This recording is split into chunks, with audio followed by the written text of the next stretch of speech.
แม่นผู้ใดบัดนี้ฮะมาโผล่อยู่พี่อีกบัดนี้ฮะตากระโปรงเหียน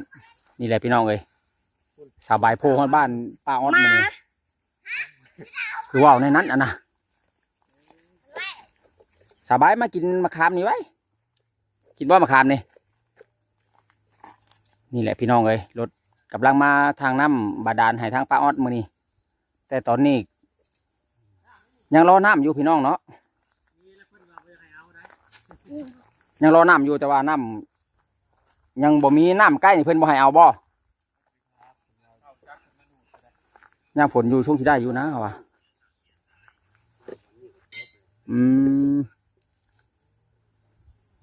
เพิ่นบ่ให้เอาน้ำก็เลยต้องไปหาบ่อนไม้ถ่ารถไถมาได้นี่เสียเงินบัดนี้คันเป็นในนี่คันว่าบอกว่าเทิดนี่เราก็อยู่หากแต่ว่าเราบ่ปฏิบัติมันจะไปมันก็ไปโลดมันเลยเราเฮ็ดเราคิดจังไหนเนาะบ่เทิดเฮาว่าวิดปากแล้วก็อย่าซะมันในเมื่อว่าสิเอาเป็นลูกเป็นเมียนี่เฮาต้องใส่ใจเราคันว่าเราสิอยากให้เราดีเราเศร้าหั่นนะแม่นคันป้าไปในนี่นั่นบ่อยู่บ่เศร้าเพิ่นก็เฮ็ดให้แหละเฮือดซ่านลาดแปะผัดมักน่ะได้บาดนี่ตะกี้ยังว่าบ่มีบ่อยู่เนาะตะกี้ยังว่าบ่มีบ่อยู่บ่เศร้าจะสิไปผูกใส่ไปก็หาบ่ให้ผูกบัดนี้บ่อยู่บ่เศร้าก็เป็นของตัวเองแหละเอาแล้วเป็นของตัวเองเลยดินดอนต้นหญ้าเฮือนก็มีผูกอยู่หั่นเบิ่งอยู่หั่นยังบ่ได้อ้าวเราก็มาอยู่หั่นว่าจักสิว่าจังไดเนาะทางแม่ย่าก็จักแนวว่าอะไรดินดอนต้นหญ้ากับผู้ใหญ่จะดีเฮ็ดให้สร้างให้เบิดแหละเฮ็ดได้ให้หายังให้มานี่บ่จักแนวหายากับเพิ่นก็ซื้อมาให้กินมียังก็ครบเบิดแหละไปหายังคลิปหรือว่าตักคำว่าแม่ค้าหานำใกล้ๆนะบ่จักแนวแล้วเขาว่าเป็นแนวนั้นเพิ่นว่าหั่นบ่ล่ะเรายังบ่ได้เห็นแม่ย่าบ่จักเนาะยาวแล้วใจอยู่เฮาก็ดีเอาพื้นแล้วก็มาแว่เล่นเพื่อนบ่น้อยนี่แหละทีมงานใส่อยู่เพิ่นยังบ่ได้ลงไปหาเจ้าบ่อยู่ทางนาผมบ่ได้ไป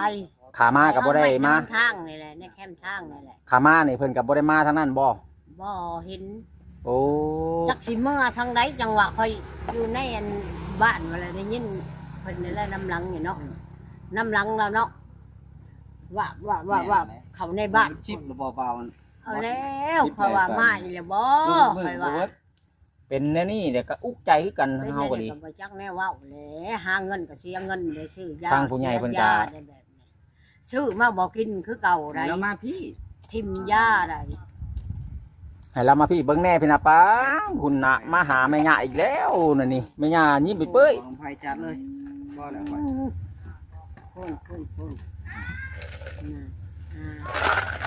ย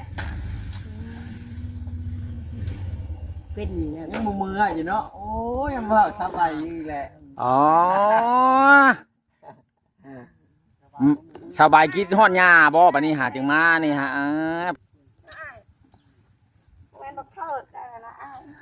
มาแล้วก็สบายดีแม่ย่าแน่แม่นบ่ย่าเจ้านี่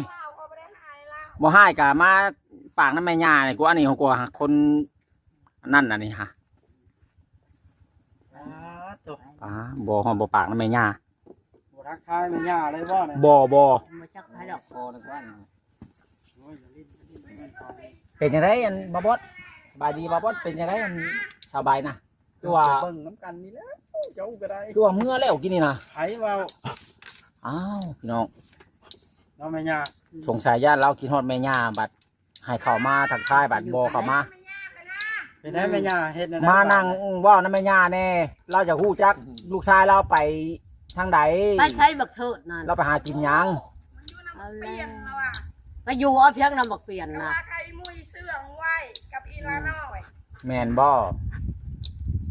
ฮะแม่นบ่บ่ตัวหญ้าบ่ไอ้แมวจะเฮ็ดดีๆได้นั่งอยู่นี่กันไว้นี่ไปนั่งกันแม่ย่าผมไปเอาไปนั่งยังไกลแม่ย่าคอยจังว่าแม่ย่าคอยให้เฮ้บ่คบชายสั่งแม่ว้าวหรอลื่นกันก็ได้ไปนั่งเจ้าอย่าเราเมื่อนี่นะเป็นกระเทยได้นี่นะเมื่อเด้อบัดนี้เด้อจักกับบักเถิดแม่งข้ามมาบ่มีผู้หาอีนั่น มาหาขายแมงค่ามนั่น แม่น ผู้มีผู้ขายได้มันหามาเลยผู้เจ้ามาแต่ไปเลาะไป เอา เลาะ กินน้ำแน่ จักมันไปตอนใด ได้ตั้งให้ได้ไว้ตั้งไว้บ่ได้ได้ยันเพื่อนเจ้าจัดการก่อนนะ กลางคืนบ่หรือไป มื ก อ ลาง กับ เว บ่ น ล่างเล็บกับบ่ตัดโอ้ยเบิ่ง แม่ย่าถาม ไอ้เธอในที่ว่าไม่ใช่ เราบอกบ่ฮู้อย่างเดียวเนาะ อยู่หน้าลุงโต้ยนะเจ้าย่า ไปเป็นลุงตู่ ลุงโต้ย เย็นน้อยอันนั้นเนาะ ลุงโต้ย แม่ย่าเรา วันหน้าลูกโต บ่จักแนวเว้า มันบ่มาดอก เอามันก็มีหน่อยนะ เล็กน้อย ใช่ ที่ยัง อีก ได้ บ่ เอาบ่ เอาอีก เด็กน้อย3ขวบให้สิกินหลาย เอาใส่ละลายรถ เป็นไข่เป็นไอ อ๋อ รถก็ได้ อ้าวคนยังเว้าอยู่ ฮะ ก็เอาหลายแต่มื้อวานนี่คือว่าบ่ได้เว้าปานนี้ โอ้ น้อยไปห้ามเอาเพราะว่าจะขี้ เมื่อวานนี่คือว่านั่งจะหมอบตอบขาจุบดี เป็นคนฮู้ผู้ดีแท้มามื้อนี้ไปเปลี่ยนเป็นคนละคน กันแบบไหนนะกันแบบไหน กล่อมนอนติก่อน วิทอูบ่ หาลังเทือบบอกว่าพาไปเที่ยวพาหลอกกระบอกกำไพ เบื่อเนาะ ทุกเพลงบอกว่า น้ำเย็นมันแข็งนะใช่นะมือไว้จกดาวก็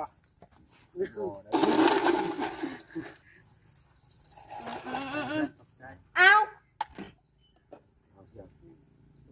ทางที่ใจรถ ก่ ก่ อ อน น เอาไหมโยนไหม อยู่คือเงียบตัวนี่โอ้ยนั่งก็บอกกับแขก ฮ่าฮ่าฮ่าย ากก็ไปกินเหมือน ทั้งห้ามบ่โยนะแล้วไปควัดเอาลูกแล้วกันไปนะ บ่ว่าดอ เอก อ พี่นอนแต่หาปุกหาคดเด้อตาย ได้ ได้ ลูกเคยน่ะน่ะยังไงวะ ห้าม คุณจัง ห้าม แล้วเอาแล้วมันหายมันก็เป็นหมา มันบ่แม่นสิบ่ หาปุกหาคดเด้อย่านได้ อ้าวดังเจ้าสิไปเฮ็ดยาวๆสิขออยู่นี่จังได๋ก็ลบคนดังนะเบิดจังเลย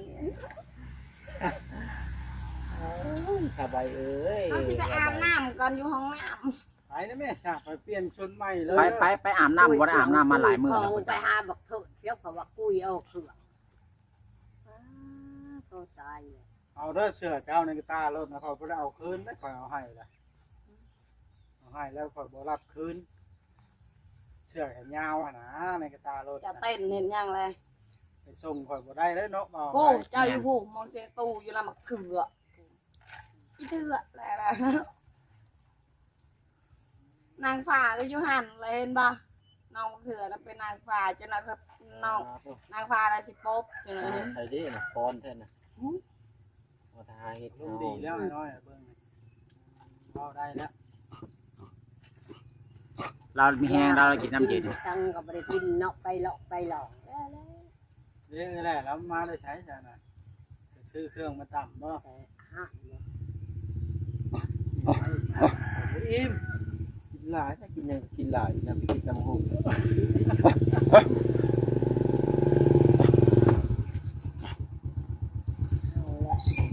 จะมาหาเห็ด เห็ดน้ำยา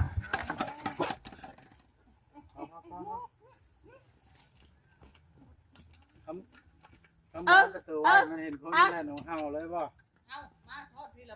ชอบพีกแล้ว มาแล้วอันนี้ขี่รถน้ำพนามา บ่ยอมขี่น้ำไผ่ขี่แต่น้ำบ่าวบอส ได้ นี่ อยู่ด้วยนี่โอเคเนาะ มันจะมาหาที่นี้ มา ครับ แล้ว กอกลงกระจวดเต็มเลย ผมอยากไปปากเขาได้เขาย่านนะไม่หงิดเจ้านะพยายามเลยนี่อะไร ปินหน้าบ่น้ำแม่ย่าแน่นี่ปินหลังใช่ฮ้อยกว่าคนบ่เคยลึงกัน สบายดีแล้ว ฮอดบ่ปากน้ำยา เราเป็นนักเล่นแล้วนะเราหยาดไว้ เนาะออกไปนางใบพี่น้อง ถ้าคอยชิยอกไม่หยายันไม่หยาปบเนาะ บ่ถามเราจุบดี ไปกราบแม่ย่า แม่น บอกเกี่ยว ไปถามแม่ย่าจุบดีว่าเป็นจังไดแม่ย่าเจ้าอยู่ดีมีแห้งอยู่บ่ก็ถามเล่าเลยถามเราจุบดีเราก็สิไปให้เราแห้งเพลงเลยลูก แม่นี่บางมาหาสาวใบอีกแล้วพี่น้อง มาให้แล้วบ่ มาอีกแล้ว มาหาอยู่ไสน่ะ มาหาอยู่บ้าน บ่น้อย บ้านบ่เทิดบ่ สบายดีกล้องหน่อยสบายงามงาม นุ่มมือแล้วว่าสบายดีค่ะ ที่มันงามอันเดี การเอาลง แม่น ย อย่าว่าดังเด้อ เพราะว่า ย่าน เราย่านแม่ย่าแล้วบ่เนาะ ตื่นเที่ยง มาเห็นแม่ย่าละอากาศลงนั่นนี่แม่ย่าเอ้ย เบิ่งจะทานพี่นาให้จะทานไปดี มา นี่ นั่งใกล้ๆละลมบ่ได้ใครนี่ พี่นาพี่ดูจะทานไปดีนี่ แม่น พี่นาให้ทานไปดีนี่นะ อย่าไปจับก็ได้ สิ อะไร จับกับบ่ได้ ที่ บัด น นี้ อน ฮะ น้ำบ่ให้ตูตกละเพลง เอาจริงจัง ก็ไม่ เด้อ ได้ เอาจริงจังเด้อ สู้คนตก มายังมื้อนี้น่ะ เขาน่ะ นี่ เขามันยามเลย ยังอีแหล่ทานอีแหล่บ่โอ้ยจะไปช่วยที่นี่เฮ็ดคือคนปกตินี่นะมายังอีแหล่กินฮอดแล้วบ่กูว่าไปทางอื่นหรือทางนะถามพี่ เอาเคยตามมาเฮ้ มาอีแหล่กินฮอดแล้วบ่ เด้อ บ่เทิดไปใช้มื้อนี้นะ ใครเด้อ อืม เราอยู่ในตีนด้วยเลย อืม อ้าว บอกเอ็นเราหายเลยกันว่า ถ้าเกษตรกันจะแก้วเสื่องเราไหวแล้วเราอยู่ในตีน เจ้ามาแต่คืนนี่บ่หรือว่าหากะมามื้อนี้หากะมาบ่หากะมาบ่ ถ้าบักจานเสื่องมาเกิดไว้นี่เราอยู่ในตีนกันนี่ เนาะบ่ถามว่า เรา เรา เรา ไป ไป ข้ามมาว่าเจ้ากินน้ำบ่ อาหารข้าวมาขาย เนื้อบ่บอดกินเบิด บ่พอดยังก็บ่ได้กินอีกโต บ่อุลีบ่ นั่นแหละถามแล้วก็ทุกบ่ได้เห็น บ่อุลีก็บ่แฝดกินเบิด งานเป็นค่ะ พบกับ อ้าวอันนี้มาจะใส่อีก ตัวนี้บ่ว่านโพนะ มาแต่ดาว อีอึ้งมึงนะมือมาพี่โลด ว่าตัวนึง อีแอเอ้ย ไปแล้วบ่ โน่มันเอ้ยมุนมุนอ่ะ ไปแล้วพี่น้อง ระยาได้กูบอกแหละนี่นะแม่กดบาดอนเซ็งมา ครับ บ้านนาเชิงใครเป็นคนบ้านนาเชิงบ้านนี้พี่น้อง ตัวใดคนกับพุทโธมาก็ได้ ไปแล้วบ้านนาเชิง ไอ้น้อยศาสตร์ตะกี้นะเจ้าอยู่ดอนเซ็งบ่แม่นบ่ฮะ กวนแล้วเรากำลังใช้สมาธิอยู่นะ ตัวเองเห็นเป็นไอ้น้อย ไปบ่ได้ เฮ้ย เป็นแห้งแล้วสบาย หนักห เบิ่ นาง ลูกกระโปรงเจ้านี่ลูกคอยควัดจนขาดเลยควัด พี่นะพี่มานั่งพี่คาบจริงจังแล้วไปละบาดนี่ คือเป็นอันนี้กระโปรง อ้าวมันขาด เป็นอะไรคือค่ะ ลูกคอย เจ้า ควัด นั่นแหละไปสิได้อยู่สุดงามบ่ให้เราก็ได้ บ่ได้จิกคอยนั่งเนาะ แล้วนั่ง นุ่งบ่พอมือขาดเฉย พอสมมงก็ถือว่าเป็นมือ ก้นคอยน่ะมันควงมันกินส่ง ก้นก้นแบบนี้ มึงเนี่ย มันก็สิบหายแล้วเนาะ อย่าเราแหละก้นเคยควงมันกินส่ง ถามแม่ย่าแหน่ มันมาอยู่นี่แหละบักเถิดบ่อยู่นำน่ะมันมีน่ะ อันนี้คนบ่ถามแม่ย่า ปล่อยฟันแล้วบาด อ้าวมาเกิดว่ายังมาไปอยู่พุ่นน่ะว่าอยากอยู่ บ่แม่นสิ นำ เบิ มา ดจะบ่ เกิดว่าการอยู่นำ บ่แอนซื้อให้เมื่อกี้นี่ ว้าวตรงๆถ้าค่อยสิบ่อ้ำงานสบายไอ้เทิดเดี๋ยวนี้น่ะอยู่พ้นน่ะยังหาบ่เห็นนะ น่ะแล้วคอยก็หาบ่เห็นคือกัน ทีมงานหาโทรมาอยู่นี่ โทรหาน้ำนำเขาอยู่ จะ ที อย่าม งาน เสื่องไอ้เทิดเด้อไอ้น้อย โทรมา 3-4 เทื่อเลยขอยบ่รับ น้อยแบบเสีย นี่เด้บักเทิดนี่มันเป็นหมานี่ หอมแก้มด้วยจ้ะ บ่ บ่แม่นคันว่าบ่หอมแก้มเห็นมื้อนั้นหอมแก้มบ่เทิดหอมแก้มซ้ายย้ายมาหอมแก้มครัวบ่บอสจะกอดก็บ่ให้กอดว่าผัวเพิ่น บ้า มื้อน่ะ เอาตัวนี้ก่อนนี่ล่ะ เพิ่นสิกอดเองว่าซั่น ค่อยได้มาอันนี้ ฮะ จะไปหยอกนะบ่บอส อย่าเอา บ่ เด้อ ทานบ่ฮู้บ่มันเล่นค่อยไปนั่นว่ะ บ่ได้เอาโลดอันนั้นน้องสาวเจ้า ตัวนี้น่ะมันลื่นค่อยน่ะ จะไปเอาขี้ยาตกลงมาหุ่มได้ถึงมันเมาขี้ยานั่นน่ะ เอา เห็นบ่ตะมงหู มีชื่อคือโตบ่มาเด้อนะ เอ้ยเฮาบ่จักสิตั้งชื่อนั่นได้ยังวะ บูดี้ คน จัก กั กั บบ แพงหมาเนาะ ปินหน้าให้ปินหน้าให้สบาย เพื่อนค่อยเลี้ยง จะปินหน้าไปหาบอกกับไทยปินหน้ามาพี่สบาย แปะแปะแปะแปะ ของมือไว้ก่อยใส่ข้าวกิน สบายสบายสบายปินหน้ามาพี่นะ บอกไปเบิ่งแปะ เมื่อบ่เมื่อ แล้วในไซ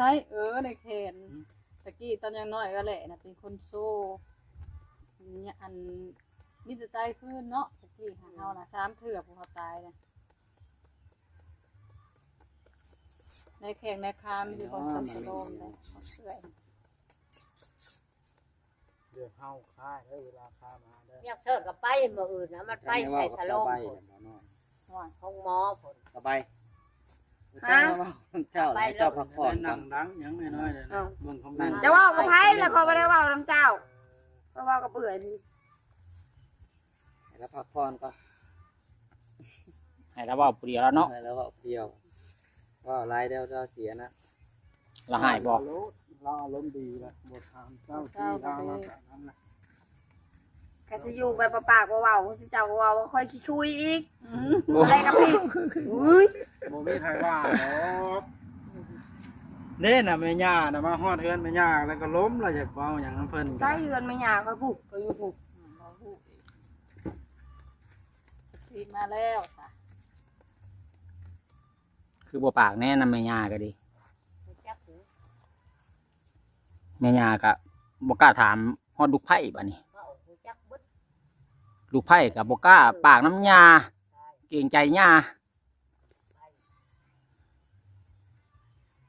บ่สู่ทางหน้าแม่ย่าเลย เราญาติแม่ย่าให้บ่จักบ่สบายเจ้าญาติแม่ย่าให้บ่เราบ่ให้ดอกแม่ย่าเจ้านะ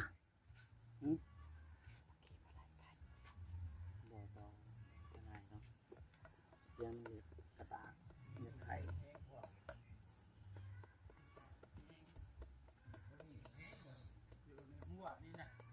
เน็ตแห้งทุกวันนี่แห้งนี่ครับร้อยตู้บ่แห้งอะไรก็แห้งกว่าเลย4 ขีด